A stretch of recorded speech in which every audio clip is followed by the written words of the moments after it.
Welcome to Democracy Now!, democracynow.org, the War and Peace Report. I'm Amy Goodman. WikiLeaks founder Julian Assange could be just hours away from freedom after he accepted a plea deal with the U.S. government and was released from a U.K. prison.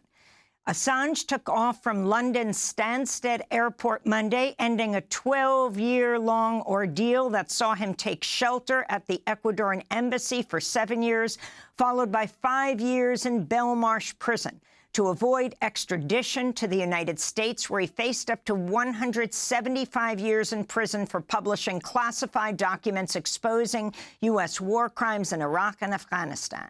Julian Assange's jet has stopped in Bangkok to refuel before it continues on to Saipan in the Northern Mariana Islands, a U.S. Commonwealth in the Pacific Ocean, where he's expected to plead guilty to one espionage charge of conspiring to unlawfully obtain and disseminate classified national defense information. He will then fly to his home country of Australia to be reunited with his family. Julian's wife, Stella Assange, spoke to Reuters earlier today.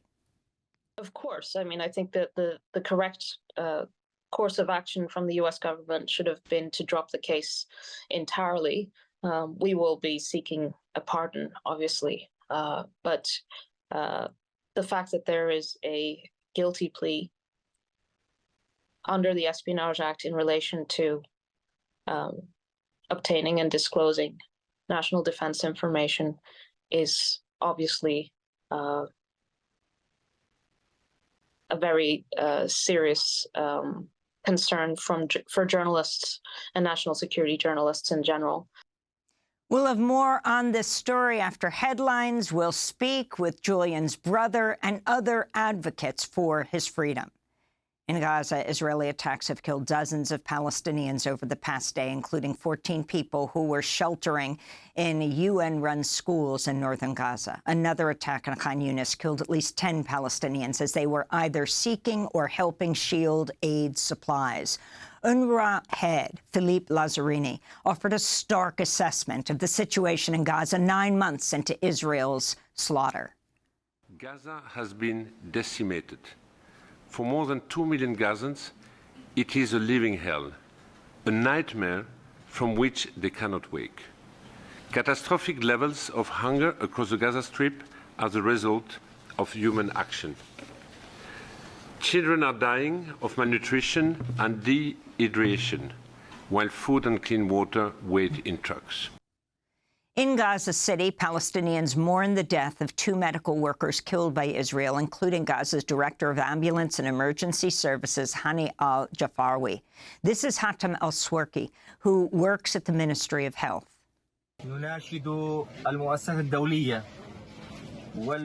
We appeal to the international institutions to take a clear stance on these continuous targeted attacks, as we have lost more than 400 health professionals in the Gaza Strip and more in detention.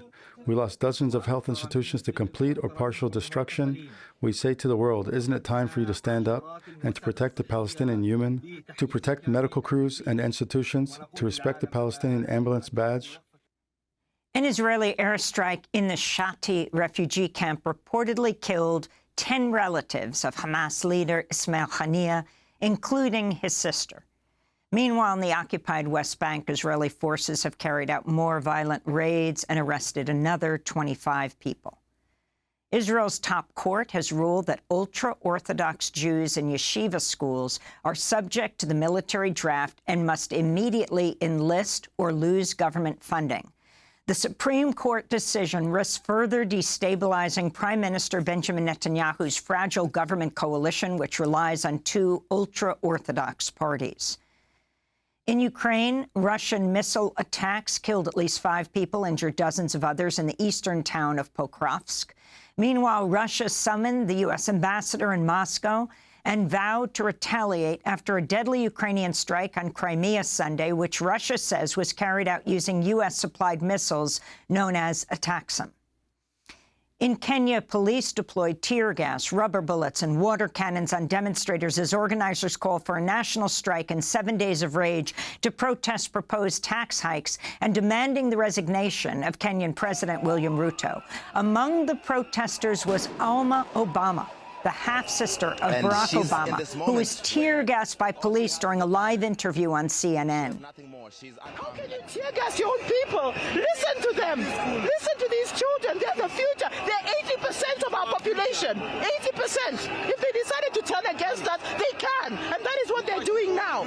Reports have also emerged of a number of protesters who've gone missing. Authorities are surrounding the Kenyan parliament in Nairobi, which protesters plan to occupy. In other news from Kenya, armed forces are readying to deploy to Haiti, with some 400 officers set to arrive there later this week.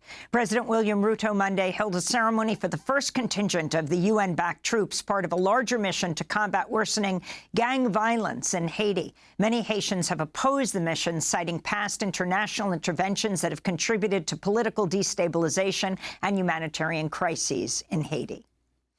In New Caledonia, fresh protests have erupted after France extradited 7 independence activists, including protest leader Christian Taine, for pre-trial detention. New Caledonia has been under French control since its colonization by France in the 19th century, but some 40% of the population is Kanak, and a growing independence movement is seeking to end colonial rule.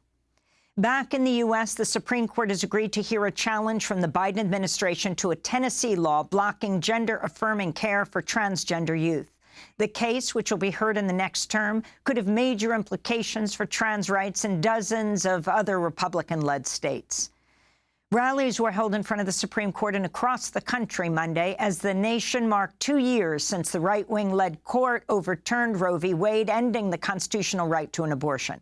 Nearly 24 states have since restricted abortion, with 14 states now banning the procedure. Vice President Kamala Harris spoke in Phoenix, Arizona, at a reproductive rights event marking the anniversary of the Dobbs ruling. 2 years ago today, the highest court in our land took a constitutional right that had been recognized from the people of America, from the women of America. And thereafter, in state after state, laws have been proposed and passed that criminalize healthcare providers. You know, in Texas, they provide prison for life. In related news, a new study shows Texas has seen a 13% increase in infant and newborn deaths since the state imposed an abortion ban. And abortion is expected to be a major issue in Thursday night's debate between President Biden and former President Donald Trump. In Louisiana, a group of multi-faith and non-religious parents has filed a lawsuit over the state's new law mandating the 10 Commandments be displayed in public school classrooms. This is plaintiff Jeff Sims, a Presbyterian pastor with children in Louisiana public schools. This new law doesn't just interfere with my and my children's religious freedom, it tramples on it. The separation of church and state means that families get to decide if, when, and how their children should be introduced to religious scripture and texts, not the state. And prosecutors are recommending the Justice Department bring criminal charges against Boeing after the company violated a 2021 settlement that would have shielded Boeing from prosecution over 2 crashes in 2018 and 2019 that killed all 346 people on board. The Justice Department has until July 7th to decide whether to prosecute Boeing. And those are some of the headlines. This is Democracy Now!, democracynow.org, The War and Peace Report. I'm Amy Goodman.